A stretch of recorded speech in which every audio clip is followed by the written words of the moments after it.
Cannes, sur la Côte d'Azur. Nous sommes au Carlton, l'un des plus beaux palaces de la Croisette. Aujourd'hui, un événement exceptionnel se prépare, le plus grand mariage gitan de l'année. Siwan, 21 ans, épouse Nella, 19 ans, la fille de Nicolas Reyes, le chanteur star des Gypsy Kings. Les jeunes mariés vont maintenant se rejoindre pour le dîner de fête. Siwan va donc découvrir la robe que la jeune femme a choisie pour cet événement. Et il ne va pas être déçu. Chez les gitans, on voit souvent en grand. C'est pas une robe, c'est une voiture, c'est une tente que je vois. Juste à côté, ça va être dur.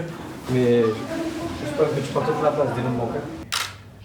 Vous arrivez à vous rapprocher l'un de l'autre? Tu arrives à descendre l'escalier ou pas? Non. Donc on va descendre par l'ascenseur directement. Une robe gigantesque, digne des plus grands contes de fées, mais pas forcément pratique pour passer les portes.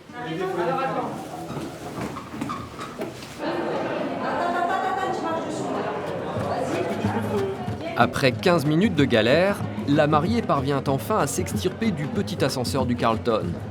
Dans le hall, un parterre d'invités attend les mariés. La robe fait son petit effet.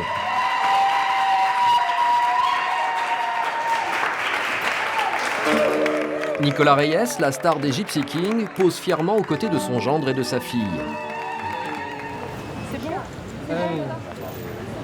C'est devant. Pas trop. Il y a plus dans le cul, je crois. Une voiture de collection attend les mariés, et encore une fois, la robe va faire des siennes.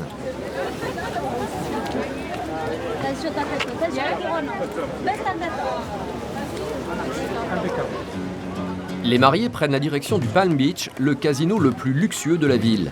Il a été entièrement privatisé pour l'occasion. Dernière retouche maquillage pour la mariée. Chaque détail compte avant que les stars de la soirée ne fassent leur grande entrée. Mets bien le bouquet, chérie. Et surtout, tu mets bien ta robe en avant. Non, mais je mets le bouquet dessus. Ouais, voilà. Un véritable défilé devant une assemblée de centaines de convives. Et comme le veut la tradition, cette simple exhibition scelle définitivement l'union. Pas de mairie ou d'église chez les gitans. Les mariés vont maintenant poser devant leurs invités une autre tradition. On va commencer à prendre des photos. Et ils se prêtent au jeu comme de véritables célébrités. Le Palm Beach est désormais noir de monde. Si les convives sont aussi nombreux, c'est que la nouvelle du mariage s'est répandue comme une traînée de poudre dans la communauté.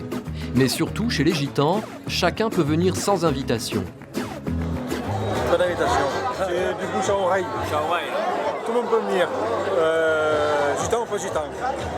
Alors forcément, pour les parents des mariés, il a fallu prévoir large pour pouvoir accueillir et rassasier tout le monde. D'autant que le nombre de convives déjà arrivés a de quoi faire peur. Plus de 3000 personnes au compteur. Là, ça vient de Paris, Nice, Marseille, Montpellier, Grenoble, Lyon, Bordeaux. T'as vu le monde comme ça?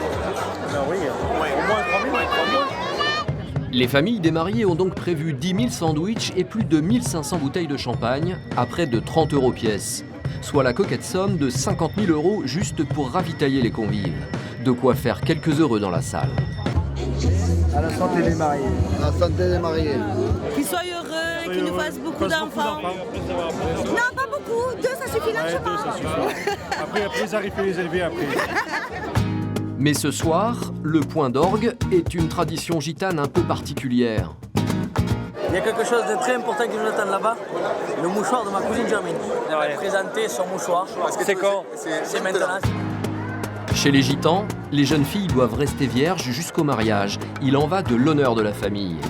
La veille, Nella a donc été déflorée par une des matriarches de la communauté avec ce bout de tissu. Il est la preuve de sa virginité. C'est donc fièrement que la famille va le brandir devant toute l'assemblée.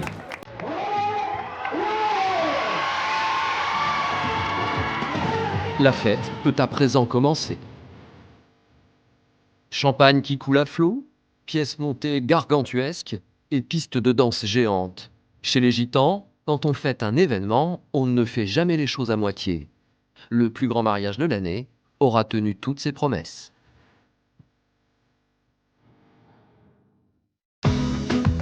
Qu'on les appelle manouches, gitans ou tziganes, les gens du voyage sillonnent les routes depuis près de 1000 ans. Aujourd'hui, ils seraient 300 000 en France. Chaque communauté a ses propres coutumes et traditions, mais aussi ses lois et ses codes. Les femmes à part, les hommes à part, c'est le respect.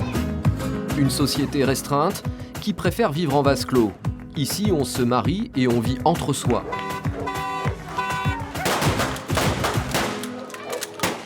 Si certains ont fini par se sédentariser, d'autres continuent tant bien que mal le voyage en caravane dans un pays où les terrains d'accueil viennent à manquer. On est rejeté dans les coins, on est rejeté à côté des stations d'épuration, on est rejeté dans les bois, là où c'est que personne ne veut nous voir, parce qu'en réalité, personne ne veut nous voir. Mal connues, ces communautés sont soumises toute l'année au feu des critiques. Vol, violence, les gens du voyage ont encore mauvaise réputation. Nous aussi, on aime les entrecôtes aussi, hein. Mais bon, ils pensent qu'on est des taureaux de Camargue. Ils pensent qu'on mange des roseaux et qu'on boit de l'eau salée. Nous ne sommes pas méchants, mais méfiants. Pourtant, derrière cette image, se cachent des femmes et des hommes au sens de l'honneur bien ancré. Fraternité, entraide et esprit festif, plongés au sein de la fascinante vie des gens du voyage.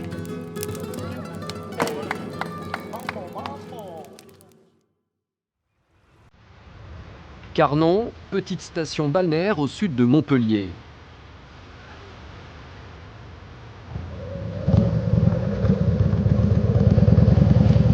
Sur cette moto rutilante, Bébé, 54 ans, un biker fan du bitume et d'Elvis Presley.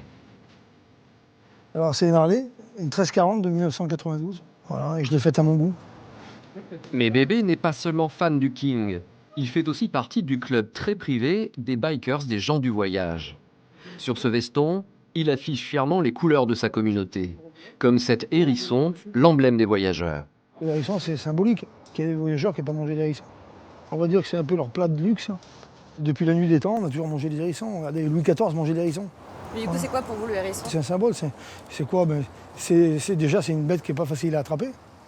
Hein, et puis on dit qui s'y frotte, s'y pique. D'accord? C'est un petit peu comme nous, voilà, tout simplement. Comme beaucoup de forains, Bébé est d'origine manouche. Depuis des générations, sa famille vit sur les routes et dans des caravanes. Un mode de vie qui fait aujourd'hui la fierté de cette communauté. Alors ça, c'est le drapeau qui représente la communauté des gens du voyage, puisque ce drapeau, il est connu dans le monde entier. Donc le bleu, ça représente le ciel. Le vert, ça représente la prairie, les verts pâturages où on avait l'habitude de s'arrêter. La roue, qui représente les caravanes. Et bien sûr, il y a 16 bras. Les 16 bras de la roue représentent l'âge mature pour devenir une femme dans la communauté des gens du voyage. Mon drapeau, c'est celui-là, et c'est celui-là. Le voyage, une notion primordiale aux yeux de Bébé.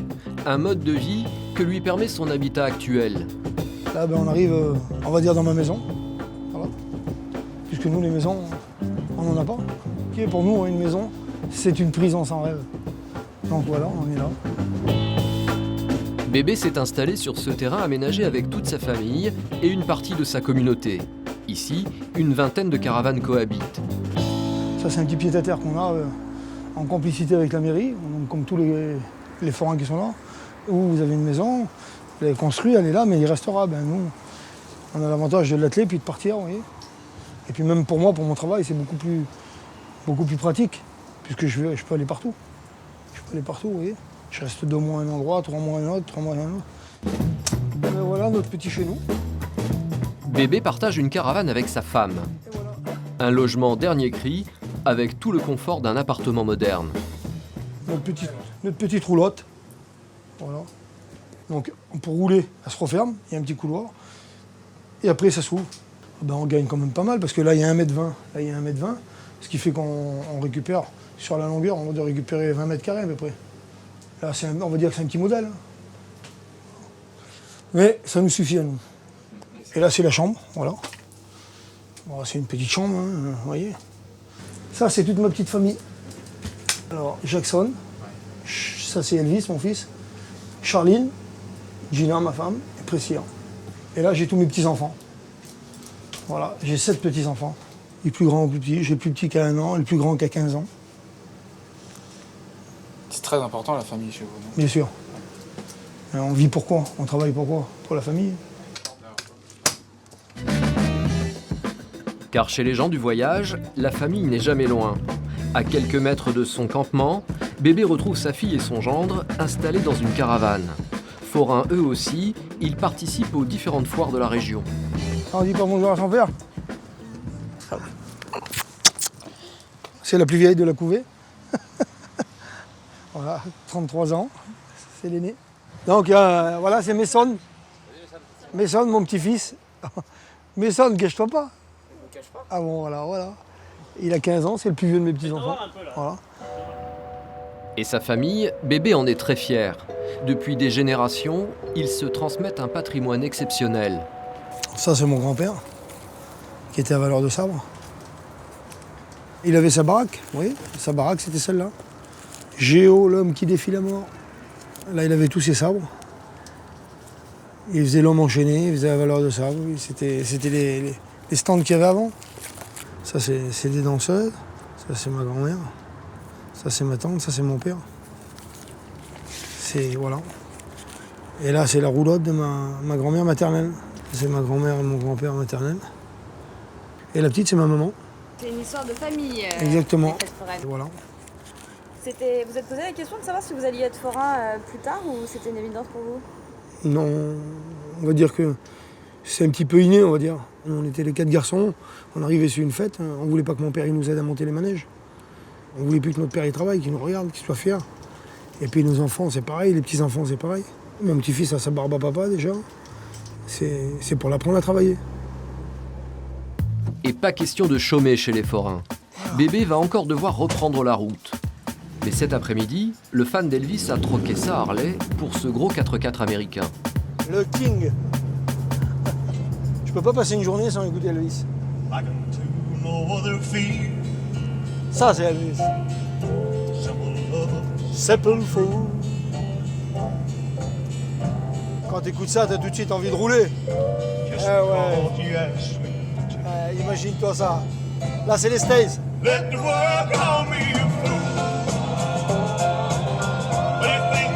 À défaut des États-Unis, le fan d'Elvis écume les routes du sud de la France, car son métier l'amène à parcourir les fêtes de toute la région.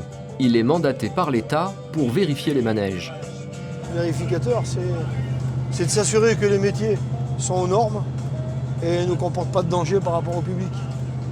On est là pour assurer la sécurité des gens et aussi pour le forain, le professionnel. Ce matin, Bébé se rend au Luna Park de Carnot-Plage. Une fête foraine qui doit ouvrir ses portes ce soir pour le début de la saison estivale. Bébé a rendez-vous avec John, un forain qui vient tout juste d'arriver pour installer son attraction. Bébé est venu s'assurer que le manège sera bien sécurisé et conforme aux normes imposées par la loi. Mais avant tout, il faut se frayer un passage parmi les autres caravanes. Guette le porte-à-faux, bébé, parce qu'elle coupe à mort. La difficulté, c'est que là, maintenant, il faut qu'ils commencent à placer les caravanes. C'est on va dire au centimètre près, il faut qu'ils mettent le manège en fonction des autres. Tu vois que l'allée soit quand même belle et fonctionnelle, quoi. Voilà, comme ça, vas-y.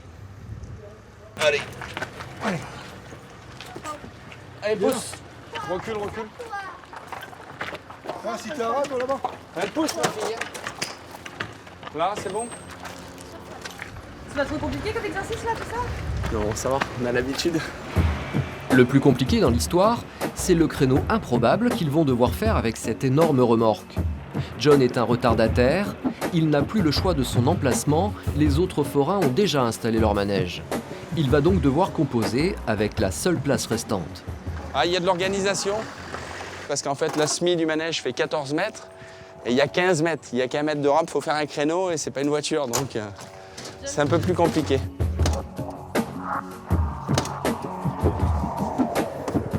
Faut pas se tromper. L'opération est extrêmement périlleuse. John doit éviter d'abîmer les autres manèges en reculant son camion. Le moindre dégât pourrait lui coûter plusieurs milliers d'euros. Je passe. Tu guettes de l'autre côté là-bas? C'est très compliqué comme manœuvre. Là, ouais, c'est short, ouais. C'est très compliqué. D'ailleurs, je sais même pas si on va vraiment y arriver. Parce qu'on est encaserné de tous les côtés. Et il faut se mettre pile au centimètre, donc c'est pas gagné. Malgré leur expérience, la tâche s'annonce très difficile. John et Bébé ont quelques sueurs froides. Ah non, il faut que je ravance, il faut que je la casse directement là. Et il a laissé pile quand même, il n'a pas laissé trop de marge. Hein.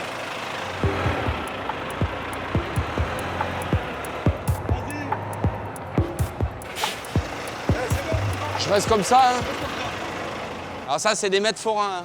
Mais à 5 cm près, il tombe pile. Hein. 1 mètre, 2 mètres. C'est quoi donc les là, mètres forains? eh bien, on sait que quand on fait un pas comme ça, c'est 1 mètre. Voilà. On a l'habitude. 1 mètre, 2 mètres. Donc apparemment, je suis en ligne, je suis bon, oui. Tout est dans l'œil. Opération réussie, John et Bébé peuvent relâcher la pression. On a déjà réussi à se mettre en place, c'était pas évident. On a dételé, impeccable. Les femmes s'occupent un petit peu des caravanes, mais je pense qu'avant, on va faire une petite pause casse-croûte, histoire de relâcher la pression, et puis on va rattaquer après. John n'a que quelques heures pour terminer l'installation de son manège. Bébé viendra le vérifier en fin de journée, juste avant l'ouverture au public. Mais en attendant, une autre mission attend le vérificateur. Une intervention qui cette fois va s'avérer beaucoup plus casse-cou. Tu viens de racheter un petit coup d'œil au courant, y a pas de souci. Allez, à tout à l'heure. Bébé a été missionné pour intervenir sur l'une des attractions principales de la foire. Le Skyrider, l'un des plus grands manèges de France, qui lance les vacanciers dans le vide à plus de 55 mètres de hauteur. Une bonne dose d'adrénaline pour ceux qui s'y risquent.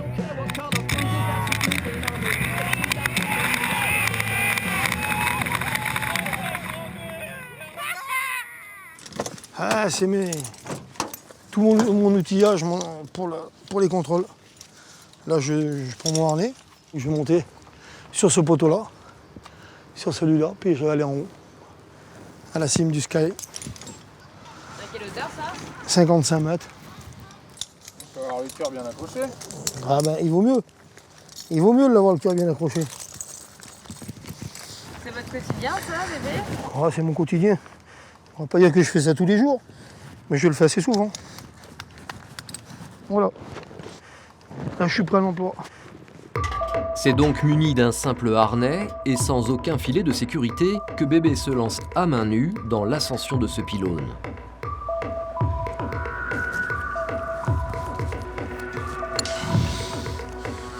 On va faire une petite pause. Regardez le système des câbles. Tout est en galva. Pas le moindre risque. Bébé doit être vigilant. À plus de 30 mètres de hauteur, le moindre faux pas lui serait fatal. Il commence à y avoir un peu de vent.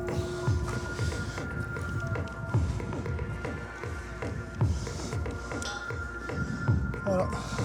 Mais malgré le vent et l'effort, Bébé atteint le haut du manège en à peine quelques minutes. Donc là, je constate que le transfo a été changé.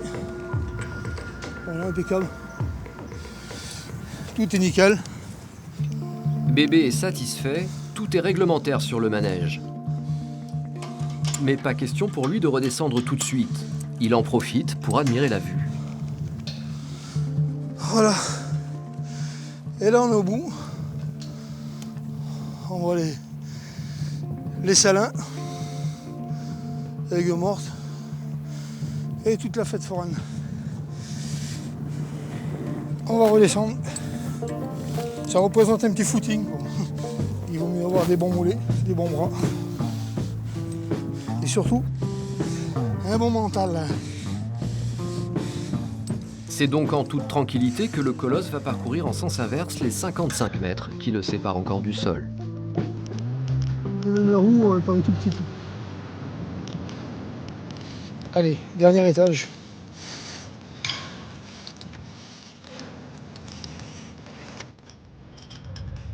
Voilà. Un petit bol d'air. Et c'est reparti. Vous vous sentez comment quand vous êtes là-haut? Eh ben, c'est que je me dis, je suis pas inutile. Parce que je sais que ce que je fais là, c'est pour protéger le public et pour protéger aussi le monde forain. Ciao. Eddie est le propriétaire du Skyrider. C'est lui qui a mandaté Bébé pour inspecter son manège. Une collaboration régulière, les deux hommes travaillent ensemble à chaque foire dans le sud de la France. Alors, Eddie, Ça a été ou pas? extra. T'as fait le contrôle en haut? Ouais, c'est bon, j'ai vu que tu avais changé le transfo. Voilà. Tout est impeccable. On a vérifié les poulies et tout, hein? Voilà, tout est impeccable. Les câbles, bon, j'ai vite mis les sécurités par rapport aux câbles, tout. Ça va? Non, très bien. C'est important de faire intervenir comme ça. Ah bah il faut, c'est la sécurité des clients et puis de toute façon c'est imposé par la loi. On n'a pas le choix et puis c'est comme ça. Avant c'était tous les 3 ans et maintenant tous les ans. Voilà la profession. Allez, moi je vais me déshabiller. Je vais m'enlever ça parce qu'il commence à faire chaud. Ah oui. Hein? Grâce à la vérification de bébé, ce soir, Eddie pourra ouvrir son attraction L'Esprit Serein. Pour les plus grands frissons des courageux visiteurs.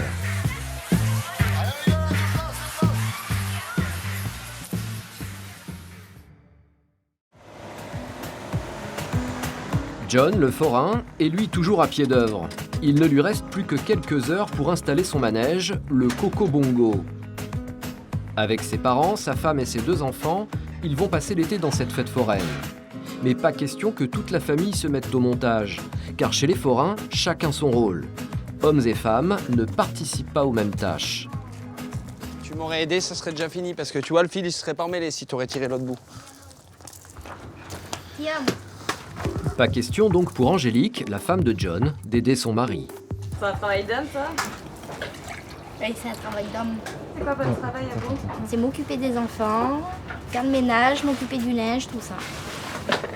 Voilà. Après, lui, il gère les papiers et le manège.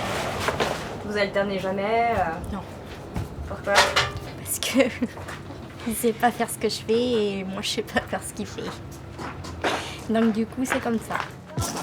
De leur côté, les hommes de la famille s'activent pour monter le manège, y compris Sheldon, 10 ans. Sheldon, allez fils. Oui, Sheldon? Le caisson. Tu travailles toujours avec ton père comme ça? Oui. Pourquoi? Parce que c'est mon métier. Le Coco Bongo est le métier de Sheldon. Dans le langage forain, c'est comme ça qu'on appelle les manèges. Une attraction que John voudrait transmettre à son fils.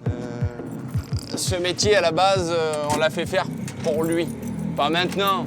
Ça prend, il donne la main, mais disons que le but, c'est qu'on essaye de l'amortir pour que quand il a l'âge de travailler, on lui donne. Ça se passe comme ça. Si on peut. 10 ans. Mais bon, il va un petit peu à l'école quand même. Aider ses parents à monter des manèges, c'est donc le quotidien des enfants de forains. Un mode de vie qui se transmet de génération en génération. Une manière d'assurer une relève fiable. Sheldon, tiens, porte le fil, mon fils. Je prends le coffret, tu me suis avec le fil. Si tu n'y arrives pas, tu me le dis. C'est lourd, Sheldon? Tu n'y arrives pas? Allez, dernier mètre. Tu comptes. Comme dans Rocky. C'est l'école de la vie. Quand je branche, il est à côté et il sait que le neutre, c'est le bleu, qu'il est toujours en bas, après les 3 phases. Ça, c'est l'école de la vie. Allez, vas-y, serre. T'aimes bien faire comme papa? Ouais. Mais bon, il aime bien l'école aussi. Il y a beaucoup d'enfants de forains qui aiment le travail sur la fête, mais qui n'aiment pas l'école. Et lui, je suis un petit peu embêté, dans un sens, parce qu'il adore l'école.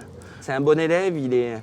Donc moi, ça m'embête aussi, parce que je dis peut-être que je lui gâche une bonne scolarité, quelque chose, mais bon, il me dit qu'il veut être forain, donc... T'as envie de faire quoi plus tard? Forain. Pourquoi? Parce que mon père est forain, c'est mon métier. C'est ma vie. Sheldon et son père montent et redémontent ce manège une 40aine de fois par an. Toujours sur les routes, la famille fait ainsi partie de la catégorie des grands voyageurs.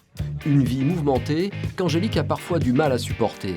Donc bouger toutes les semaines comme ça? Voilà, on a l'habitude, c'est tout le temps la route, c'est tout le temps déménagement, remettre les choses en place.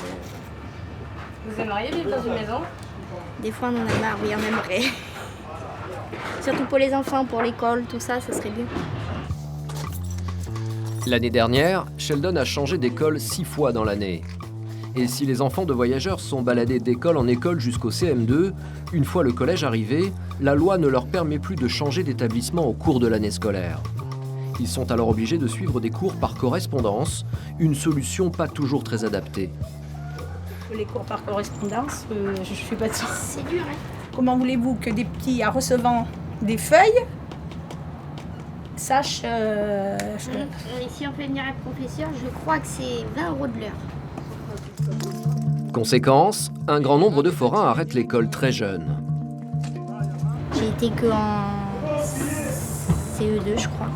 Et après, j'ai arrêté, j'ai aidé mes parents. Vous regrettez aujourd'hui? J'aurais voulu faire un peu plus. Même constat pour le grand-père de Sheldon. On n'allait pas à l'école à mon âge, quand j'étais gamin. Pas du tout? Pas vous, presque rien. Mais t'es allé jusqu'où, vous? Moi, j'avais 16 ans et j'étais en CM1. C'est-à-dire? Ben, chez Nili Arni et Créa. John n'a pas non plus suivi de grande scolarité, mais pas besoin d'être surdiplômé pour s'occuper de son attraction. Ce qui compte ici, c'est le courage pour gravir sans protection les hauteurs du manège. Depuis tout petit, on est baigné là-dedans. Puis comme on n'a pas suivi de grande scolarité, on ne sait pas faire grand-chose d'autre. Et donc voilà, c'est une vie, on est né forain, on meurt forain, en général c'est comme ça. Oui, la quarantaine est prochaine. Mais malgré l'effort physique et la chaleur de plomb, John n'échangerait son métier pour rien au monde. Le travail, il faut le faire. À toi de t'organiser, mais tu t'organises, tu le fais à ta manière. Personne te commande. C'est une liberté, puis t'es toujours dehors, t'es pas enfermé. Voilà. Il est 18h, John a fini de monter son attraction. C'est maintenant au tour de bébé d'entrer en scène. Le vérificateur de manège va inspecter le Coco Bongo pour s'assurer qu'il ne comporte aucun danger pour le public.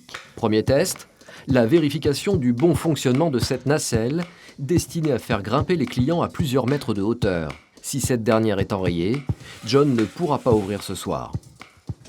Donc on va faire un test, un essai, voir si le manège fonctionne bien. Donc là, je déverrouille le frein et j'appuie sur le 1. C'est bon, ça marche. Verdict? Il tourne dans un sens, on va vérifier qu'il tourne dans l'autre. Et il tourne dans l'autre, c'est déjà bien. Donc là, c'est bon, le manège fonctionne bien, il marche. Soulagé que ce soit terminé et que tout fonctionne, ouais. Impeccable. Bébé vérifie également les points de calage du manège et l'alimentation électrique. Il peut à présent rendre son verdict. Impeccable, vraiment bien. Il est prêt, il peut tourner, il n'y a pas de problème. Ce soir, il est opérationnel. Moi, il me manquait que son manège pour donner l'autorisation d'ouverture à tout le parc. Ça veut dire que la saison commence? La saison va commencer. Et voilà, on y est. Dans moins d'une heure, le manège pourra accueillir ses premiers passagers. Du côté du campement, les femmes sont à la tâche pour ravitailler les hommes avant le grand soir. Aujourd'hui, c'est Maria, la mère de John, qui prépare le repas. En fait, là, c'est ma cuisine roulante. Voilà, parce que la caravane est trop petite. Et pour mettre une machine à laver, une plaque, je suis plus à l'aise d'être ici que d'être dans ma caravane. Les hommes, ils rentrent jamais dans votre cuisine? Non, jamais. En général, c'est beaucoup de forains ne font pas de cuisine. John, lui, se repose avant sa soirée d'inauguration. Il est un peu anxieux. Habitué à déplacer son manège chaque semaine de village en village, il a fait le pari cette année d'installer pour 2 mois son attraction dans une vraie fête foraine. Il va donc devoir rentabiliser la coûteuse location de son emplacement. Un risque financier, car selon John, le marché de la fête serait en déclin depuis plusieurs années. Je pense que notre métier est quand même en difficulté, faut dire la vérité. Donc oui, ça fait un peu peur. Moi, je pense que je vais réussir à finir, mais c'est vrai qu'honnêtement, je pense à mes enfants. Et est-ce que c'est la bonne solution? Est-ce que c'est le bon choix pour eux au jour d'aujourd'hui de perpétuer la tradition d'être forain? Ça, je me pose la question, parce que vu ce qui se passe aujourd'hui en France avec les sédentaires, avec les mairies, avec les villes, je ne sais pas ce que ça va donner dans 20 ans, 30 ans. Ça se trouve, il n'y aura plus de fêtes foraines en France. Il y aura peut-être que des gros parcs d'attractions, peut-être que... Je ne sais pas. Donc c'est vrai qu'il ne faut pas voir si loin, mais à nous d'essayer de tout faire pour que ça dure. L'enjeu est donc de taille pour John, qui espère que le public sera au rendez-vous ce soir.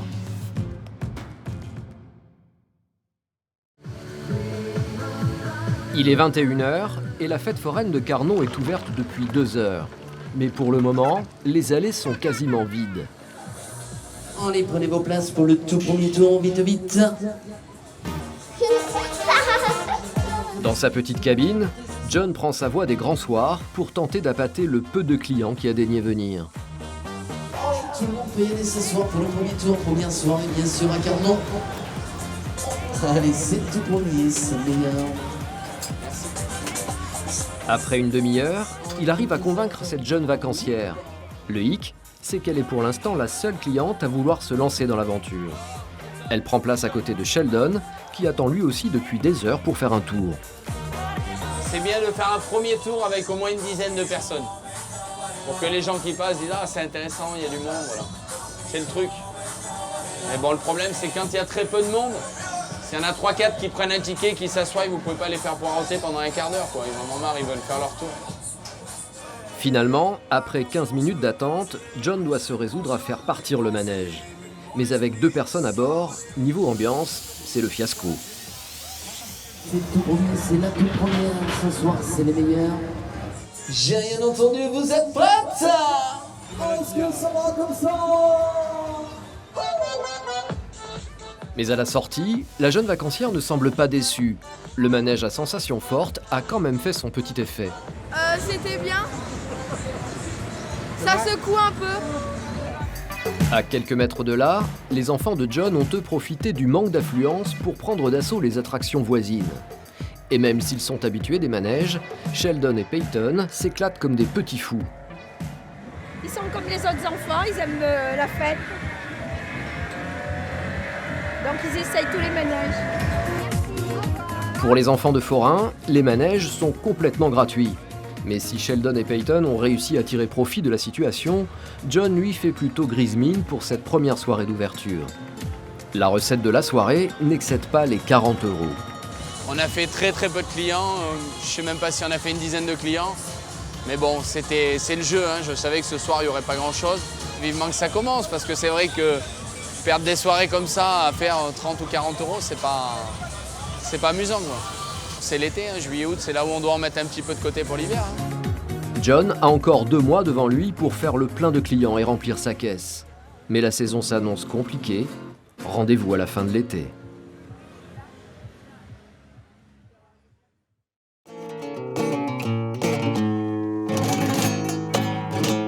Cimetière de Moguillot, au sud de Montpellier.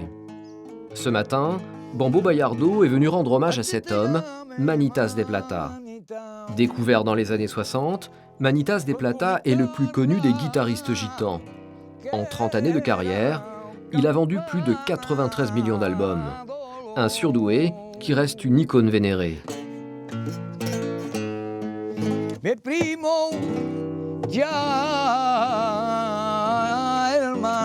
Bambo est l'un des neveux de Manitas, mais aussi un musicien hors pair qui a accompagné son oncle à travers ses tournées mondiales. C'est aujourd'hui une star dans la communauté gitane.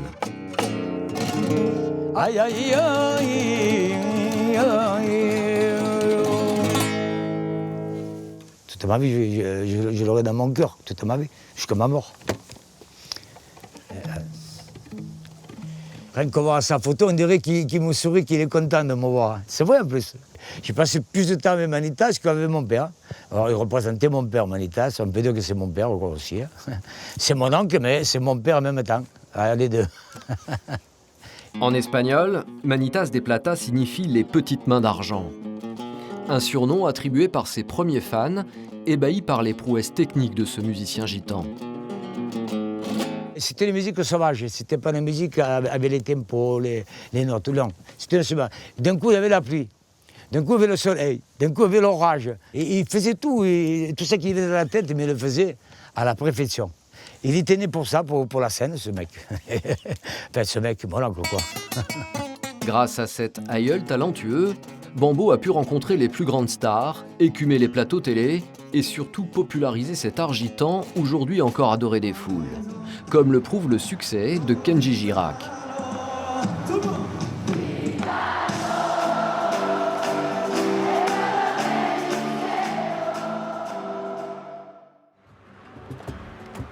Malgré sa réussite, Bambo n'en a pas pour autant oublié ses racines.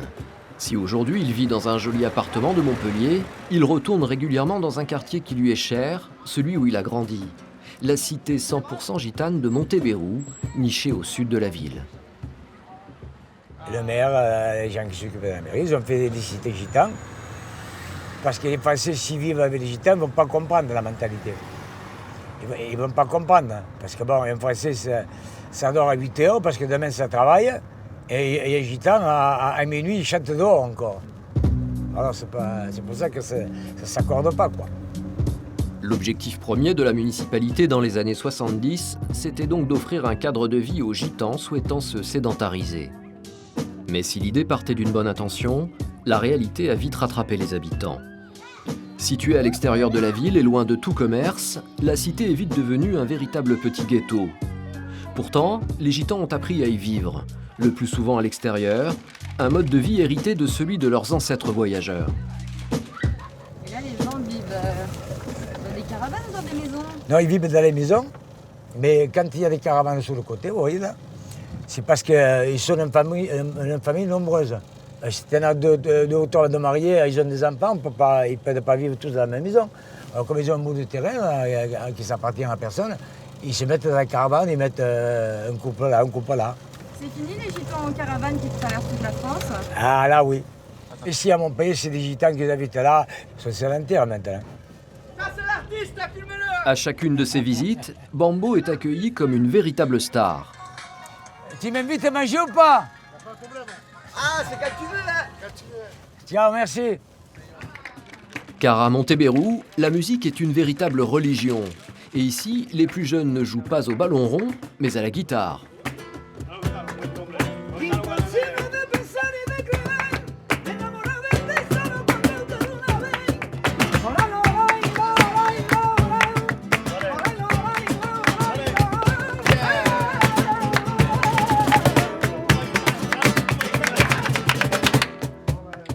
La musique, alors, ça a quelle importance? La musique, c'est pour nous faire évader, nous faire voyager, vous faire voyager. On a du mal à s'exprimer. Et bien nous, on s'exprime par la musique. C'est dans le sang, la musique, chez les gitans? C'est dans le sang. On est comme ça, on n'apprend pas. On est comme ça. Les petits, ils ont des guitares à la main, ils ont des bongos, des poubelles. Et ils s'amusent. Ils s'amusent avec les poubelles, ils font du bruit, tout ça. Et puis ils arrivent à prendre un rythme. Mais c'est dans le sang, hein, ça ne s'apprend pas. Franchement, c'est un plaisir et c'est une coutume qu'on a et qu'on gardera, j'espère, toute notre vie. Vivre en extérieur, partager la musique, c'est dans l'ADN des gitans. Une communauté soudée qui s'entraide depuis la nuit des temps. Les gitans, c'est un peu comme les loups. On a tendance à vivre en famille, en meute. Et quand un étranger essaye de rentrer dans la meute, on a tendance un petit peu à grogner. Mais vous avez vu qu'on n'est pas méchants. Donc contrairement aux images des fois qui sont balancées sur les gitans, nous ne sommes pas méchants, mais méfiants. Pourquoi méfiant alors? Comment? Pourquoi méfiant? Méfiants parce que nous avons peur pour nos enfants. On a toujours peur qu'il y ait du danger qui vienne s'introduire chez nous. Et nos parents, nos arrière-parents nous ont appris qu'il y a beaucoup de dangers dehors. Et c'est pour ça qu'on est méfiants, comme les loups. Une meute qui se rassemble une fois la nuit tombée. Comme presque tous les soirs, les anciens ont organisé un de leurs rituels préférés, un feu de camp en plein milieu de la cité gitane. Les gitans, il a vécu toute sa vie dans les roulottes. Ils n'avaient pas le gaz, ils n'avaient rien, quoi. Alors qu'est-ce qu'ils faisaient? Ils faisaient le feu, ils faisaient le manger avec le feu. Ils ont passé un moment, on parlait des vieux, racontaient des histoires, des choses anciennes. Ils passaient des heures comme ça. Mais c'était vraiment un truc naturel et de famille, tu vois. C'est pas terrible, mais enfin, pour nous c'est bien, on peut voir un peu. Je vais faire chanter un chanteur. Voilà, ça c'est du chant flamenco. C'est pas le bamboulé, le jobi joba. Tu vois, je vais les accompagner, on va faire un petit truc sympa, gitan. Tu les jamais de chanter en fait? Si on arrête le soir quand il dort. Autour de la table, il n'y a que des hommes. Une séparation qui pourrait choquer, mais chez les gitans, c'est une véritable tradition. Les femmes et les hommes ne se mélangent que rarement pendant les rassemblements publics. Et tout le monde semble y trouver son compte. Eh ben, je trouve que c'est bien, c'est la coutume gitane. nous accoutumons, nous, dès qu'on fait un repas, une grillade, après les hommes se mettent à boire, un grand feu, c'est la musique. Les femmes à part, les hommes à part, c'est le respect. Sauf si les hommes viennent nous chercher pour danser. Là, on est obligé d'obéir, d'y aller. Il n'y a pas de femmes qui chantent, du coup? Ah si, ça arrive, hein. Mais nous, on n'est pas chanteuses, hein. On est des mangeuses.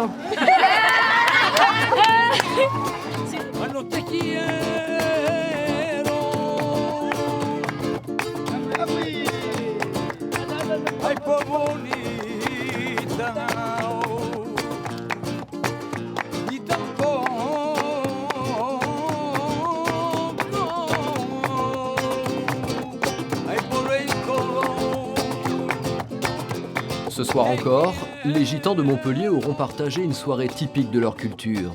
Un moment de cohésion, indispensable à l'équilibre de ces hommes et femmes, habitués à vivre ensemble.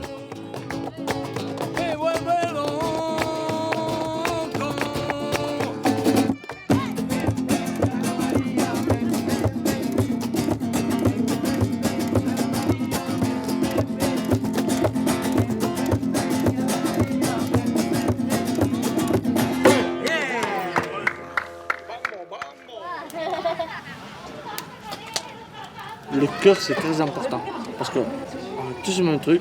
Si on a besoin, on demande. Au retour, on échange.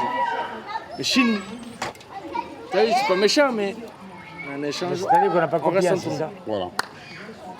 Vous n'avez pas envie d'essayer de vous mélanger Oui. On a essayé, oui. on a essayé, mais toujours les gens ils parlent. Hein. C'est pas notre faute. Hein. On peut pas demander aux Français. On a peur d'eux et eux ils ont peur de nous. C'est la vie.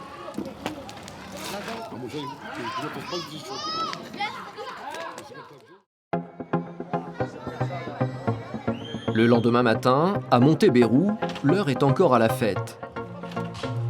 Aujourd'hui, c'est le branle-bas de combat dans l'une des rues. Tout le quartier est en ébullition, un événement exceptionnel se prépare. Filetté et Antonia, les cousins du guitariste Bambo, organisent ce soir l'anniversaire Cheyenne.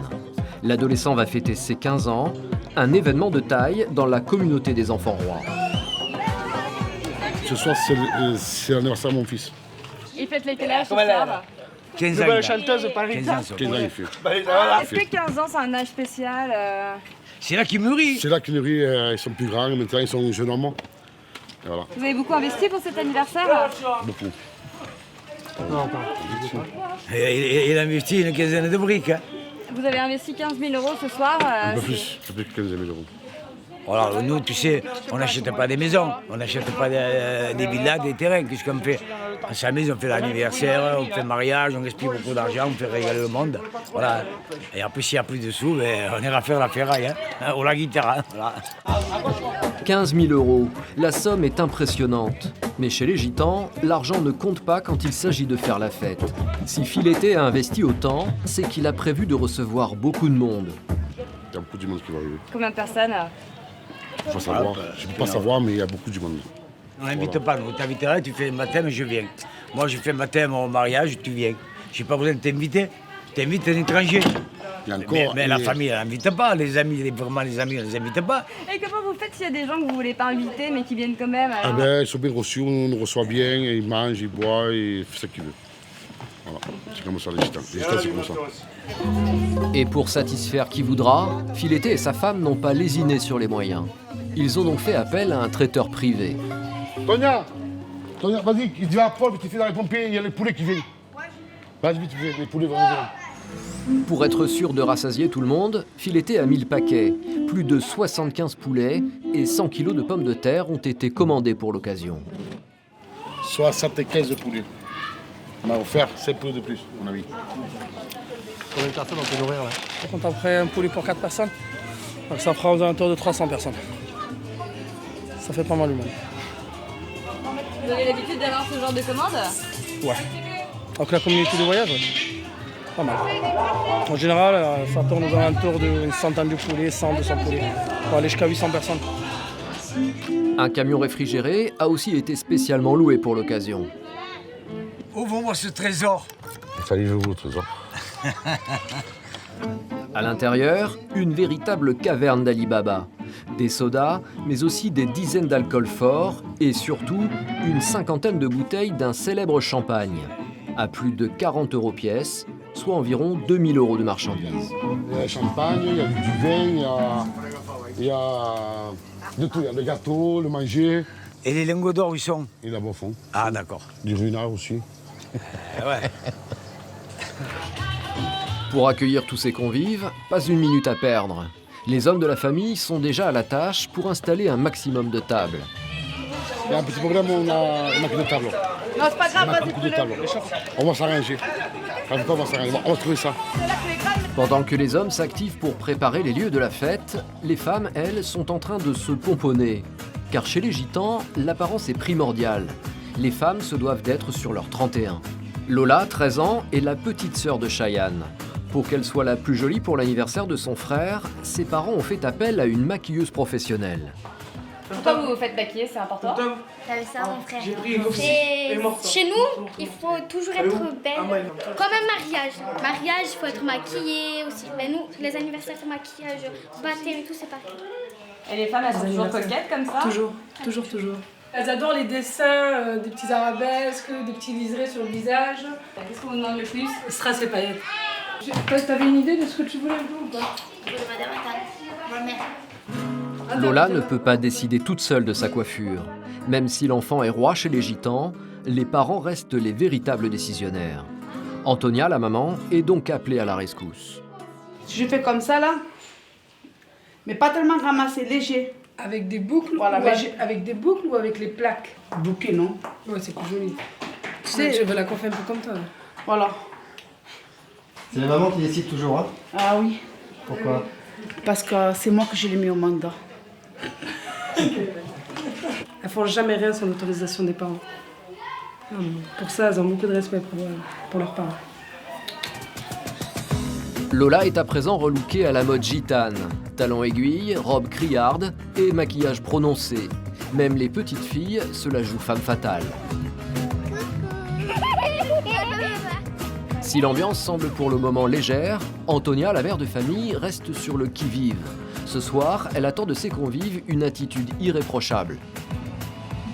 À 2-3 heures du matin, ça peut partir en bagarre. Mais chez moi, tout le monde mange, tout le monde boit. Tout le monde danse, c'est la fête. Hein. Il n'y a pas de bagarre chez nous. Ça, ce qu'ils ne savent pas boire, boivent de l'eau, hein. Ou alors rentrent chez eux. Car chez les gitans, on ne plaisante pas avec ce genre d'événement pour lequel toute la cité s'est investie. S'il y a quelqu'un qui cherche dispute, le lendemain, ils vont le trouver et remboursent tout. Normalement, il n'y a pas de problème. Normalement. Toute la cité, on a mis un peu. Moi, je mettrai ce que je peux, 200 €. L'autre, il mettra 300 €. L'autre, il mettra 100 €, 50 €. Tous les gitans y participent. Le premier à bénéficier de cet élan de générosité, c'est Cheyenne. Tous les habitants de la cité se sont cotisés pour son anniversaire. À l'abri des regards, Filetet, son père, vient de lui donner une énorme liasse de billets. Une petite fortune, près de 3000 € en cash. C'est pour quelle occasion ça? Pour moi. C'est votre anniversaire ce soir? Ouais. Vous vous sentez comment? Mais Cheyenne est rapidement rappelé à l'ordre par d'autres membres de sa famille. Pas question d'exhiber cette liasse devant notre caméra. Chez les gitans, on reste discret avec l'argent. Une discrétion cependant toute relative, car quand il s'agit d'en mettre plein la vue, Filetet et sa femme n'hésitent pas à ouvrir les cordons de leur bourse. Pour faire venir d'Espagne ce célèbre groupe de musique gitane, ils ont dépensé 6000 €. Ça, c'est les artistes d'Espagne. Kiki Maya, grand artiste, chanteur, batterie, timbalais, monstre, bassiste, trompette, pardon, piano. Voilà, ça c'est les musiciens d'Espagne, les plus grands. Et pour accueillir tout ce beau monde, les premiers bouchons de champagne commencent à sauter. C'est bien comme champagne? C'est bon. En champagne, whisky, il y a tout ce soir. Tout. Il y a tout ce soir. Ça, c'est qu'on se fait ce soir. On va se régaler. Pour l'anniversaire de leur fils aîné, Filetet et Antonia ont donc vu les choses en grand. Et la rumeur de cet anniversaire impressionnant a vite fait le tour de la cité. La fête a attiré plus de monde que prévu.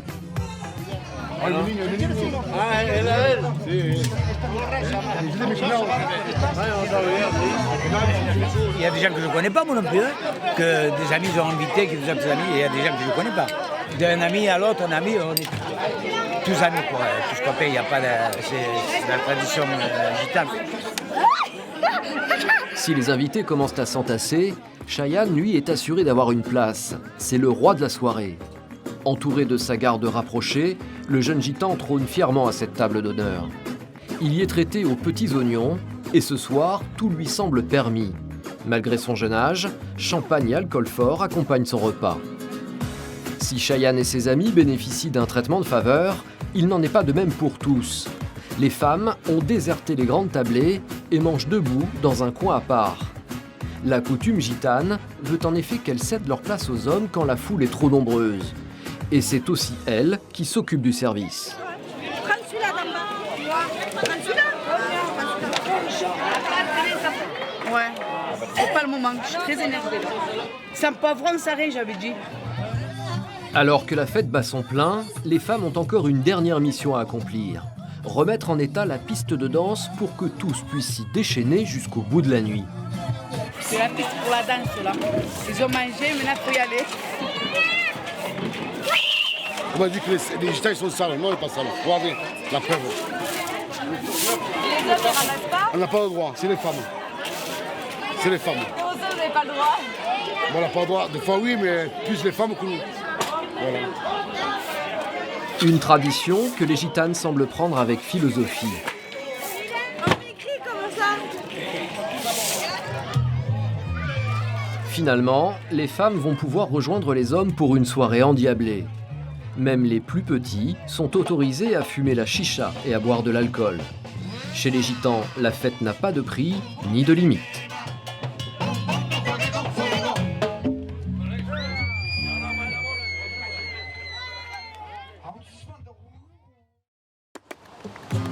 Si certains gitans se sont sédentarisés, d'autres continuent le voyage en France, tant bien que mal.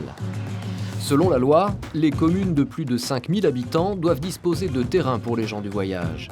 Des aires de grand passage pour des courtes durées et des aires d'accueil pour des séjours de plus d'un mois. Mais aujourd'hui, seulement une commune sur 3 jouerait le jeu. Faute de place, de nombreux voyageurs finissent par investir illégalement les espaces publics de ces villes hors la loi. Comme ici, au parc Montcalm de Montpellier. Nous sommes près du centre-ville, dans un grand jardin public, et depuis un mois, plus de 80 caravanes ont investi les lieux. Un campement complètement illégal. Mais les squatteurs n'auraient pas eu le choix. Aucun autre terrain ne leur aurait été proposé. Nous te remercions, Seigneur, pour le bienfait dans nos vies. Nous te remercions, Seigneur Dieu. Alléluia, alléluia. Les gens du voyage qui se sont installés ici sont de fervents pratiquants, membres d'une mission évangéliste. Quand le moment du plaisir est terminé, on avait l'angustia. Il a une tranquillité. La mission, toujours la mission. C'est la parole de Dieu. C'est ça qui compte. Et ce matin à la messe, l'ordre du jour est un peu particulier. Permets-nous encore de pouvoir rester quelques jours de plus sur ce lieu, afin que, Seigneur, nous puissions continuer, Seigneur, à prêcher ta parole. Nous te demandons de permettre que nous puissions rester dans ce lieu, mais permets qu'il y ait la paix entre les autorités et nous, et que nous puissions rester. Amen. Merci, Seigneur. Aujourd'hui, toutes les prières sont tournées vers un espoir, pouvoir rester dans ce campement. Car une mauvaise nouvelle est arrivée, toute la communauté devrait être expulsée cet après-midi par les forces de l'ordre. Antonio est le leader de ce groupe. Il a fait appel à Yaka, un médiateur gitan. Son rôle, faire le lien entre les squatteurs et les autorités. Bonjour, ça va? Ça va, ouais. Et leur trouver une solution de repli. Ça va? Bonjour. Exactement, qu'est-ce qui se passe là? Ben là, je demandais une autre place pour s'y mettre, parce que là aujourd'hui, je n'ai pas de solution. Il faudrait nous aider un petit peu à trouver des places. Il fait 40 degrés à la canicule, nous avons des anciens. On ne va pas laisser les mourir quand même. Si Antonio semble désespéré, c'est qu'aujourd'hui leur situation de hors-la-loi est devenue invivable. Mais on en a marre, il y a longtemps qu'on en a marre. Hein. On a plus que marre. Il n'y a pas de place? Non, il n'y a pas de place. On sera obligé de squatter là. Ouvrir une place. On sera obligé d'ouvrir une place. C'est-à-dire quoi, ouvrir une place? Ouvrir une place, on met sur un terrain, ouvrir et on rentrer dedans. C'est tout. Comme on nous en avait fait à Bollage, c'était ouvert. Ça, c'est illégal. Hein. Ça, c'est illégal. C'est les collectivités qui sont dans l'égalité. Et ils sont où les airs pour pouvoir les accueillir? C'est les hors-la-loi, c'est eux. On devient nous les hors-la-loi, on devient les boucs émissaires de la société parce qu'il n'y a pas de volonté politique de régler des problèmes. Aujourd'hui, les gens du voyage sont exaspérés. Sans terrain pour les accueillir, ils n'ont pas d'autre choix que de s'installer illégalement. Une situation abracadabrantesque qui alimente les tensions et les préjugés autour de cette communauté. Aujourd'hui, on est des gitans français, on ne comprend pas qu'on ne nous laisse pas voyager en France. Et toujours, c'est des contraintes, des inconvénients, c'est des rapports de force. Et je pense que ces gens-là, ils en ont ras-le-bol, ils ne sont pas là pour nuire qui que ce soit, c'est leur façon de vivre. Mais malheureusement, ils ont pris en otage cet espace-là parce qu'ils n'ont pas que le choix. S'ils avaient trouvé une autre solution, ils seraient preneurs de suite. Selon Yaka, Montpellier ferait donc partie des villes qui ne joueraient pas le jeu pour accueillir les gens du voyage. L'an dernier, le sud de la France a ainsi été pointé du doigt par les nomades. Le peu d'air qui existe sont saturés et parfois insalubres. Pour nous en rendre compte, direction la périphérie de Montpellier, sur une des aires d'accueil que la mairie propose. Situé sur un terrain en friche, il faut traverser ce chemin boueux et un champ de roseaux pour y accéder. Sur ce terrain, une communauté de forains a été installée pour quelques semaines. L'un de ses membres, Jean, a accepté de nous faire la visite des lieux. Vous voyez, regardez, ça n'a pas été vidé depuis 2 mois. Alors avec nos engins, on le tasse, mais au bout d'un moment, on ne peut plus, bien sûr. Regardez, il y a des odeurs, c'est vraiment pas hygiénique. Pourtant, la loi prévoit que les aires de grand passage soient régulièrement débarrassées de leurs ordures. Mais dans les faits, les éboueurs ne passent pratiquement jamais. Les déchets pourrissent et attirent toutes sortes de visiteurs indésirables. Il y a des rats, tout le long il y a des rats. Toute la nuit, ça fait que bouger, on les voit passer, il y a des rats tout le long. Les conditions d'hygiène déplorables ne s'arrêtent pas là. L'eau vient aussi à manquer. Ce petit muret était censé donner accès à l'eau courante. Normalement, l'arrivée de l'eau, c'est ici. Vous voyez, ce mur avec les embouts. Ils ont coupé l'eau. Alors on a été forcé de tirer des tuyaux tout au bout de l'autre côté sur une bouche d'incendie. Que normalement, c'était adapté, c'est ici. Ils ont mis des bouchons et ils ont coupé l'eau. Même problème pour l'électricité. Ici, aucune borne n'existe. Selon la loi, les aires de grand passage n'ont pas l'obligation d'être équipées en eau ou en électricité. Mais les autorités doivent tout de même en faciliter l'accès. Un flou juridique qui encouragerait certaines communes à laisser leur terrain totalement délabré. Ils veulent que personne vienne, comme ça ils sont tranquilles. Il n'y a personne qui vient sur l'air et tout le monde est tranquille. Ils sont par rapport à la loi, ils ont un air, mais ils ne veulent personne. Vous voyez ?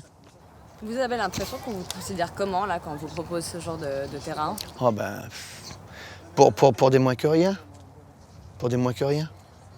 Vous voyez, au moins que le terrain soit comme ceci, au moins seulement le nettoyer et vider les poubelles. Ça, déjà, ça nous, on dirait on aurait un petit, il y aurait au moins un geste de la mairie qui s'occupe quand même, ils viennent voir. Le seul moment qu'on les voit, c'est lorsqu'ils disent il faut partir, ça gêne. Vous voyez où est-ce qu'on est? Je ne vois pas qui est-ce que ça gêne, à part les rats. Selon Jean, la localisation de l'aire d'accueil serait aussi très révélatrice de l'état d'esprit de certaines mairies vis-à-vis des gens du voyage. Normalement, c'est toujours très très proche d'une déchetterie, où bon, c'est excentré de la ville et c'est toujours tout fermé.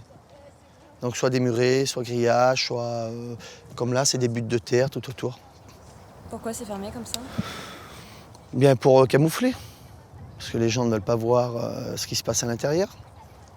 Lorsqu'on arrive sur un site, ils sont un petit peu méfiants. Mais nous sommes français. On vend du rêve, on fait du spectacle. Mais donc voilà, suffit qu'on vit en caravane, on n'est pas comme eux. Au campement illégal du parc Montcalm, l'ambiance n'est pas au beau fixe non plus. Il est midi et Yaka, le médiateur, n'a plus qu'1 heure avant l'arrivée de la police. Afin d'apaiser les tensions, il tente de joindre le médiateur de la mairie de Montpellier, censé gérer ce genre de conflit. Mais malgré les appels répétés, Yaka ne trouve personne au bout du fil. Oui, monsieur le médiateur, ça fait plusieurs reprises que j'essaie de vous joindre, c'est monsieur Maraval Yaka. Je suis sur le site Parc Montcalm. J'essaie de vous joindre pour trouver une négociation pour les familles qui sont installées au Parc Montcalm. Et comment on peut vous joindre, s'il vous plaît, dans le plus bref délai. Merci, au revoir. Essayez de les joindre, ils sont comme les parapluies, quand on a besoin, ils ne sont pas là. Sans réponse des autorités, la tension commence à monter au campement gitan. Bon, on verra bien s'ils viennent, hein. Mais bon, ils viendront pas à mon avis. Oh là là, c'est bien, on bloque Montpellier, c'est bon. Finalement, après plusieurs appels, le médiateur de Montpellier accepte de s'entretenir avec Antonio, le chef du campement. Vous leur dites, hein, s'ils jouent la place aujourd'hui, on se met là-bas. Mais rappelez-moi, vous, si vous avez une bonne information pour nous. D'accord, avant 1h, ce serait mieux. Hein. Ok, je vous remercie beaucoup, monsieur. Au revoir. La ville veut éviter à tout prix que la situation s'envenime. Et surtout, tout blocage de ces routes. La municipalité va donc finir par céder aux négociations. Le campement ne sera pas démantelé aujourd'hui. Mais le combat n'est pas encore terminé. Car pour le moment, la centaine de gens du voyage installés dans ce parc n'a toujours pas de solution de repli légal. Après une semaine de négociations compliquées, les autorités ont finalement proposé un terrain d'accueil provisoire au groupe de voyageurs. Hier, toutes les caravanes ont donc évacué les lieux sous le contrôle des forces de l'ordre. Mais après 3 semaines de squattage sur ces pelouses, le parc Montcalm doit se refaire une seconde jeunesse. Une entreprise de nettoyage spécialisée a été mandatée avant que le lieu ne soit réouvert au public. Il y en a pour combien de jours de travail ici? 3 jours. Bon, si on prend un peu de jours, avec le Karcher, on fera partir ça. Qu'est-ce que c'est ça? C'est des bouts de scotch, ils avaient collé du linge, je pense. Ils prennent des bouts de scotch, ils font des étendoirs. À l'ancienne, quoi. Si cet étendoir sauvage semble amuser l'employé, sa prochaine trouvaille va très vite le faire déchanter. Il réalise la misère dans laquelle ont dû vivre les gens du voyage. Ça, c'est les toilettes. Comment vous le savez? Ah oui, attendez, ça se voit, je veux dire. Vous savez, ils n'ont que là pour aller aux toilettes. Hein. Regardez, c'est lamentable. Moi, je pense qu'on devrait leur faire des toilettes, des douches. On ne devrait pas laisser ces gens-là comme ça, quand même. Voilà, je vais faire intervenir le Karcher. Parce que là, je ne peux pas aller plus loin. C'est infect. Malgré ces toilettes sauvages, l'employé de nettoyage n'en veut pas aux squatteurs. Pour moi, franchement, ils ont été corrects. 80 caravanes, attendez, pour 3 semaines ou 4 semaines ou 5 semaines, vous ne trouvez pas quand même que c'est propre? Attendez. Franchement, de les voir vivre comme ça, moi, ça me fait mal. Qu'est-ce qu'ils ont fait? Ils ont cassé le portail, ils sont rentrés avec les nerfs. Bon, mais moi, je les comprends. Après, franchement, je me mets à leur place. Si j'étais avec eux, eh ben, j'aurais fait pareil. Vivre dans des conditions précaires, c'est donc le quotidien de ces gens du voyage, obligés de se déplacer de ville en ville, sans lieu pour les accueillir. Nous retrouvons Yaka, le médiateur gitan. Il veut aujourd'hui aller s'assurer que toute la communauté déplacée a bien été relogée. Mais à peine arrivé, il va vite déchanter. Faute de place dans les aires d'accueil officielles, c'est sur le parking de l'Arena Montpellier, une salle de spectacle située en périphérie de la ville, que les caravanes ont été déplacées. Une situation que Yaka trouve intolérable. Il souhaiterait avoir un endroit digne de ce qui représente ces gens, vous voyez. Et là, c'est un parking de repli pour des véhicules. Voilà. Et pour des véhicules, on trouve des solutions, mais pour des humains, on ne trouve pas des solutions. Et ça leur convient? Il vaut mieux ça que rien du tout. Hein. Pour eux. Ils ont rien de toute façon. Et malheureusement, ils n'ont pas le choix. On leur impose ce choix. Mais Yaka n'est pas au bout de ses surprises. Ce parking n'étant pas fait pour accueillir des voyageurs, rien n'est prévu pour leur confort. Ni sanitaire, ni eau courante ou borne d'électricité.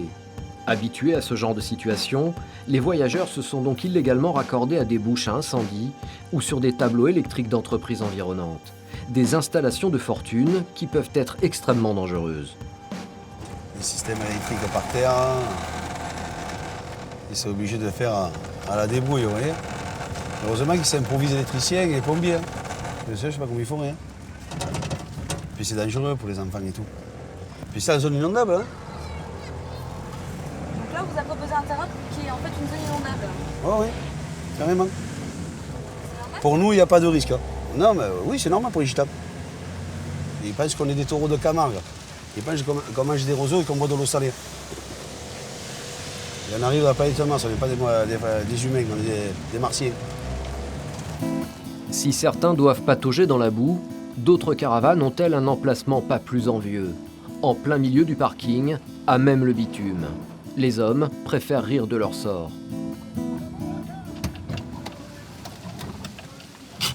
Et vous vous installez là? Là, elle est bien là. Malgré le confort rudimentaire proposé par les lieux, Moïse semble prendre la situation avec philosophie. C'est bien parce qu'il y a un courant, l'eau, tranquille. Les grandes places. Parce qu'on est presque 100 caravanes, on est. On reste tranquille là. Ça ne vous dérange pas d'être installé sur un parking? Non, parce que nous, Ça te dérange là? non. Mais là, quand il fait chaud, on vient là. Je sais pas comment il fait pour être bien ici. Moi, je ne ferais pas vivre mes enfants ici. Pourquoi? Moi. Parce qu'il n'y a pas de sanitaire. Tu as des conditions de vie dans un parking goudronné. Bon, aujourd'hui, il pleut, c'est la fraîcheur, mais quand il fait chaud, quand il fait 40 degrés à l'ombre, dans le goudron, ça va monter à 45-50 degrés. Je pense pas que c'est agréable. Bon, pour eux, malheureusement, ils n'ont rien à prendre, ils prennent ça, je le comprends. Et moi, voilà, je me bats pour ces causes-là. C'est pas normal qu'on les laisse vivre comme ça. Nous, on n'est pas dans un monde de bisounours, qu'on ne souhaite pas avoir un chèque pour la voie Disney, on ne veut pas une maison sur Cannes-sur-Mer, mais qu'on puisse vivre décemment et dignement, et qu'on puisse vivre comme tout le monde, ouais, qu'on ait des droits communs. Malgré nos demandes répétées, la mairie de Montpellier n'a jamais accepté de nous répondre sur la situation de ces gens du voyage. Notre seul retour, ce mail très laconique. Je vous remercie de votre demande. Cependant, il ne sera pas possible de vous répondre. Quoi qu'il en soit, c'est sur ce parking insalubre que cette communauté finira la saison, avant de repartir en errance sur les routes de France, à la recherche d'un nouveau campement.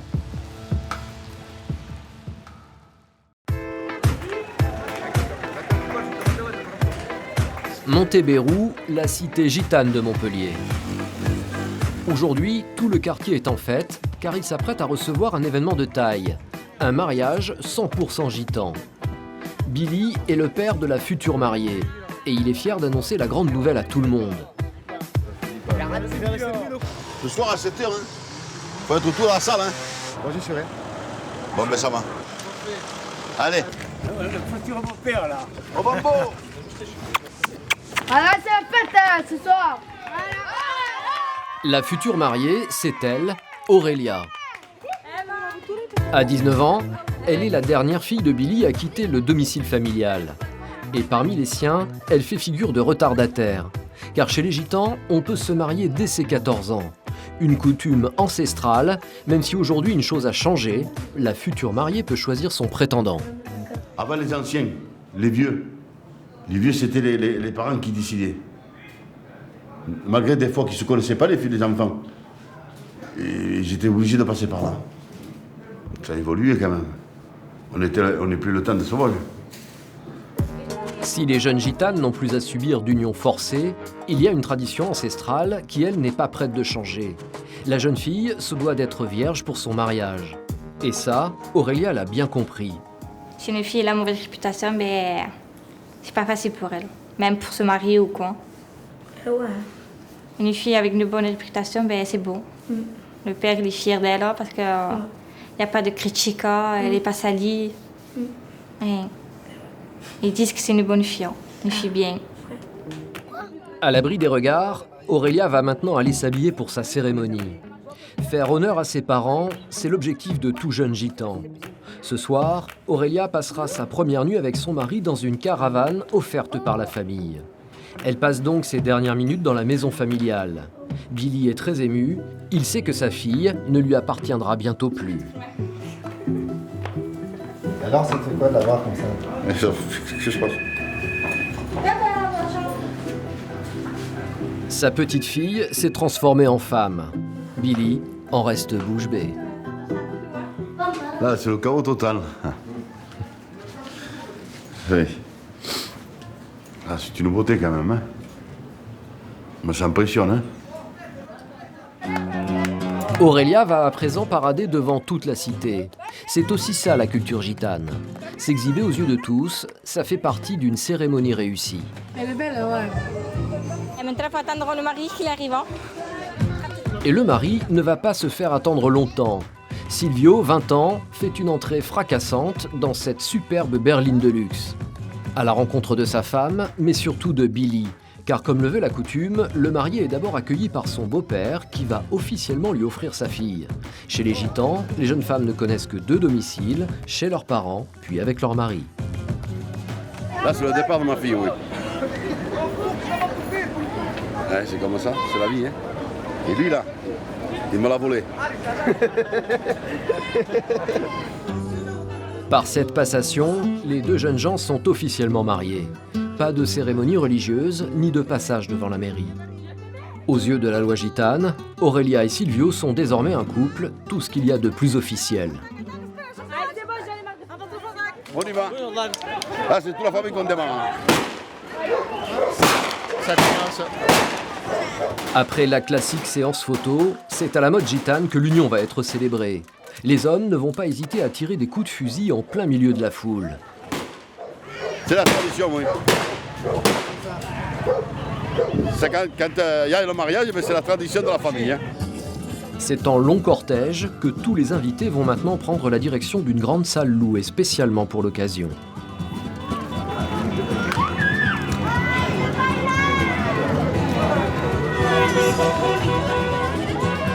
Et c'est sous un tonnerre d'applaudissements que le jeune couple est accueilli.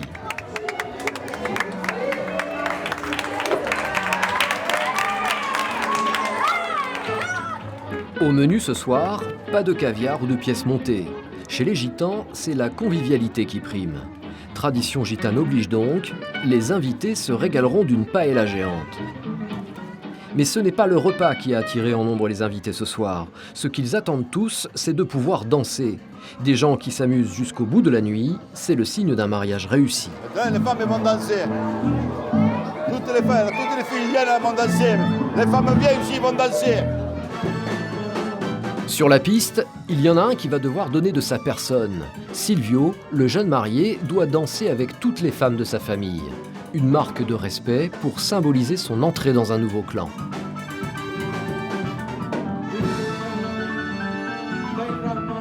Dernier temps fort de la soirée, le panier des mariés. Billy, accompagné de sa fille, fait le tour des invités pour une quête. Au final, quelques milliers d'euros seront récoltés. Le panier, c'est pour eux. C'est pour partir en voyage. Un mariage des plus classiques dans cette communauté hors du commun.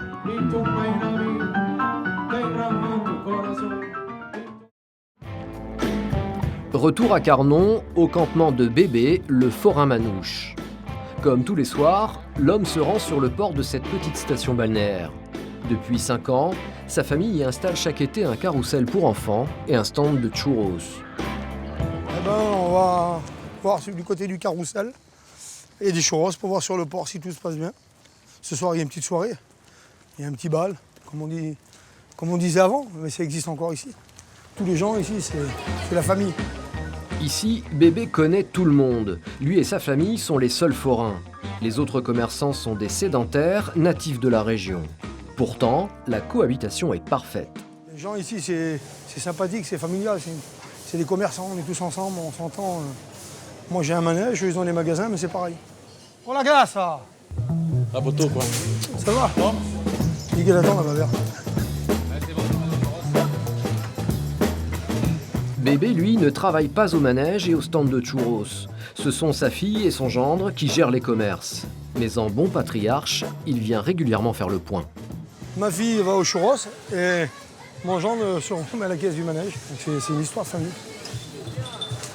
Fatigué? Ah ouais, très fatigué, ouais. C'est la fin. Là, c'est la fin, ouais. Bah, c'est la fin, il nous reste encore 15 jours. On est un peu fatigué. C'est quoi vos préférés dans ce métier? Ah bah les gens, le monde, toujours du monde, on voit toujours du monde. C'est bien. Roger, tu peux ramasser s'il te plaît les tickets? Ouais. T'as encore reçu de cette barre là. La petite barre, Ici, tout se fait en famille, et dès le plus jeune âge. Dans la petite guérite à churros, Bébé retrouve aussi ses petits-enfants. Voilà. Où est le papou? Où là? Ah d'accord. À la fin.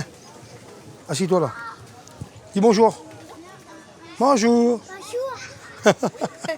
Même s'il est 22h, pas question de laisser les enfants à la caravane. Chez les forains, même les plus jeunes mettent la main à la pâte. Si pour Bébé et sa famille, la saison se déroule sans encombre, pour d'autres, les temps sont plus difficiles. À la fête foraine de Carnon, où John a installé son manège, c'est la fin de l'été. Et dans l'ensemble, le bilan de la saison est plutôt mauvais. Les clients ne se sont pas rués en masse sur les attractions. Alors ce soir, pour tenter de renflouer un peu les caisses, les forains ont décidé de frapper un grand coup et de casser les prix. Tous les manèges sont à 2 €. Et l'opération marketing semble porter ses fruits. Les allées sont noires de monde. Allez, quelques places de disponibles encore, quelques places de libre, je vous emmène. Oh, il en reste encore quelques-unes, on y va, avanti, avanti, presta, presta.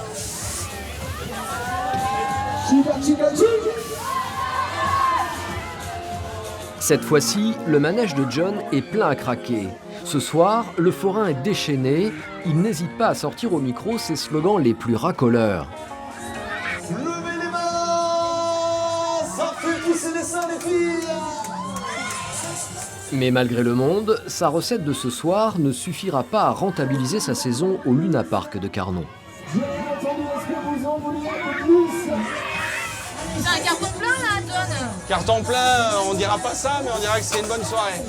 Faudrait que ce soit comme ça pratiquement tous les soirs pour que ce soit bien. Voilà. Mais bon, là, c'est à 2 € aussi, donc c'est pour ça qu'il y a un peu plus de monde. Allez, on va y aller vite, vite. C'est un peu une déception pour vous, c'était la première fois ici.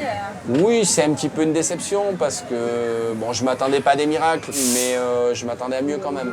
C'est un fantasme, le forain qui gagne beaucoup d'argent, qui en une soirée arrive à faire des milliers d'euros.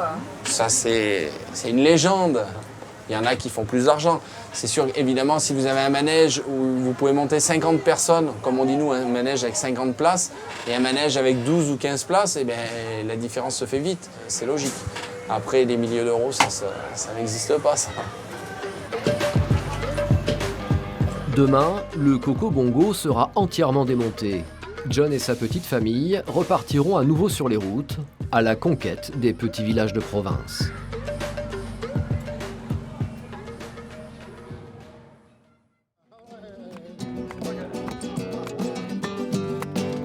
Qu'ils soient sédentaires, itinérants, forains ou évangélistes, les gens du voyage ont un point commun, leur ferveur religieuse. Majoritairement chrétiens, cette communauté ne raterait pour rien au monde un événement annuel, les Saintes Maries de la Mer, dans le sud de la France. Pendant 10 jours, la ville accueille le plus grand pèlerinage d'Europe des gens du voyage. Un rassemblement gigantesque qui attire près de 10 000 gitans. Avec un objectif, venir rendre hommage à leur patronne protectrice, Sainte Sarah. Vive les Saintes Maries de la Mer, la Camargue des Moustiques. Aujourd'hui, on est venu aux Saintes Maries de la Mer pour le pèlerinage des Gitans. Pour nous, c'est un devoir parce qu'on est très croyants. On est catholiques et très croyants. Dans la foule, bébé. Le forain a fait plus de 500 km pour cette réunion inratable à ses yeux. Il y en a qui viennent un peu partout. Moi, j'arrive de Brive, en Corrèze. Ils vont à la Gaillarde. Il y en a qui sont venus de Lille, il y en a qui arrivent de Toulouse. Voilà, on se retrouve ici, même les sédentaires qui sont là avec nous, les gadgets, eh ben, ils sont acceptés comme nous. Il n'y a pas de problème. Billy, le patriarche de Montebérou, est aussi venu assister à la fête. On aime bien, nous. Chaque année, d'ailleurs, on est là. C'est notre vie, ça. Jean-François, lui, vient de Perpignan. C'est un gitan catalan. Pour ce pèlerinage, une très lourde responsabilité va peser sur ses épaules. Depuis des générations, les hommes de sa famille sont les porteurs officiels de la lourde statue de Sainte Sarah. Une statue de bois qu'il va falloir promener dans les rues de la ville. Une tâche difficile, d'autant que cette année, Jean-François devra la mener sans son père, disparu il y a quelques mois. Ça, c'est juste avant de partir en procession. Mon père et ma mère. Mon père, ça fait un petit peu de temps qu'il est parti, mais il est toujours là. Et depuis 1935, c'est la même famille qui porte. J'essaie de garder la tradition que mon père avait. Moi, j'ai eu le bonheur de porter avec mon père et de porter avec mon fils maintenant. Pam, pam, pam. Allez, là, c'est toi. Allez, allez. Ah, c'est la relève, ça. Pareil, depuis qu'ils sont nés, ils viennent à la procession. Je pense que c'est un truc à ne pas laisser tomber, quoi. Qu'est-ce que c'est tout ça, Jean-François? Voilà, mais ça, c'est les robes qu'on met pendant la procession pour pouvoir porter la Sainte. Et cette robe-là, j'y tiens énormément. Parce que c'est la robe à mon père, ça. Ça, c'est la robe de mon fils. Elle est particulière parce que c'est pareil, c'est un archevêque qui avait donné à mon père. Et sa dernière procession qu'il a fait avec ça en tant que porteur. Je vous sens très émue. Un peu, ouais, maintenant oui. Pourquoi? C'est souvenir. Voilà. Il y a tout qui revient. C'est important pour vous de la porter cette fois? Ah oui, ah oui, oui, oui. Ça n'a pas de prix pour mon store. Ça n'a pas de prix. Ça n'a pas de prix, c'est comme ça. Ça, c'était les coussins de mon père, pour pouvoir porter, parce que c'est tellement lourd qu'on a l'épaule vraiment touchée. C'est laquelle ta corde, toi? C'est aidé de son fils Louni que Jean-François va donc se lancer à l'assaut du pèlerinage. On mettra l'épaule comme ça. C'est parti? Allez, c'est parti. Pourquoi vous mettez des trucs à l'épaule? Pour pas qu'on ait mal, Jean. C'est donc en famille, pour perpétrer la tradition, que les porteurs vont se presser dans la petite église du village, chercher leur Sainte Sarah. C'est pas trop serré là, la gorge? Ça pèse combien une sainte? Là, elle-même, bon, parce qu'elle a été refaite, parce qu'avant elle avait été cassée. Ça doit faire à peu près, je sais pas, dans les 50-60 kilos. Elle-même, elle n'est pas lourde. Bon, plus de socle, plus de machin. Mais le plus, c'est le monde. Parce que tout le monde veut la toucher, tout le monde veut l'accrocher, tout le monde. Ça pèse. Et là, c'est un défi? Oh, c'est un défi. Mais un bon défi. C'est un bon défi. Dans l'église, gitans et gitanes se sont rués en masse pour découvrir la sortie de Sarah la Noire.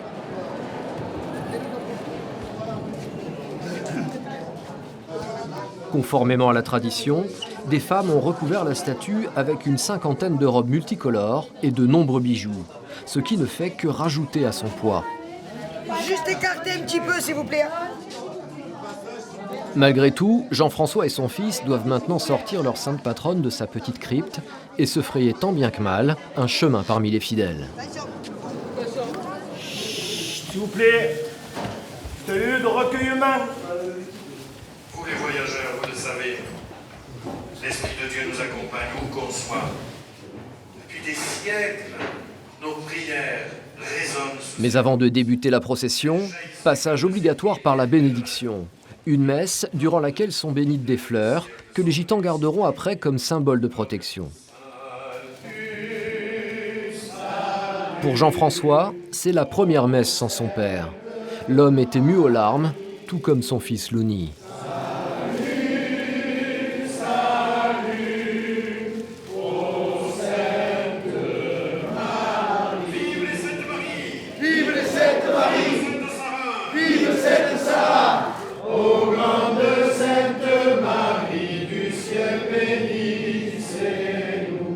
Il est maintenant l'heure pour Jean-François d'accomplir sa très lourde mission. Lui et les autres porteurs vont devoir traverser la marée humaine de pèlerins à travers les petites rues du village. Une tâche périlleuse, car la statue peut à n'importe quel faux pas tomber sur la foule.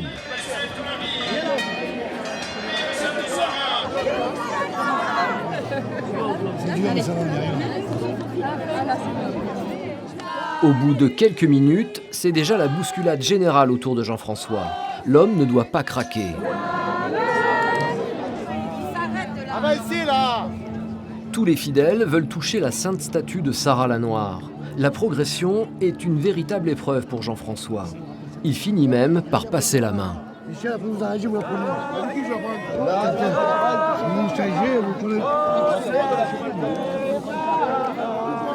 a que la sortie et l'entrée dans la mer, il n'y a que les porteurs. Entrée d'église, sortie d'église, que les porteurs. Après, celui qui a décidé de faire un petit vœu, on le fait partager. Voilà.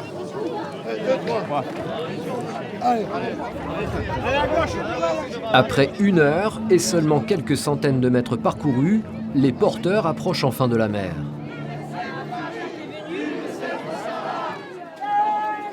Conformément à la tradition chrétienne, la statue de Sarah est immergée dans la Méditerranée. Un geste qui rendrait l'eau de la mer bénite. Pour les porteurs, c'est l'ultime coup de stress. Si la statue tombe dans l'eau, ce pourrait être un signe de mauvais présage.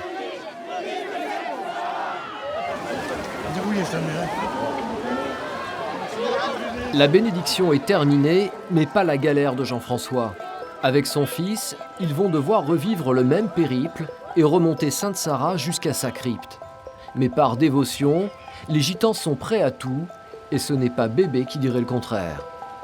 c'est toujours aussi prenant, aussi enthousiasmant. Tout le monde prie, tout le monde chante, tout le monde est ensemble. C'est formidable. Là, toutes les couches sociales sont là, on va dire.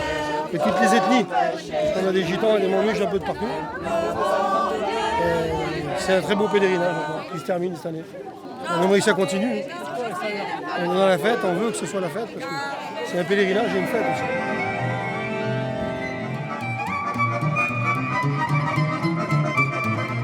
Une fête qui bat déjà son plein aux Saintes-Maries de la Mer. Dans les rues, danseuses et musiciens ont pris possession des lieux.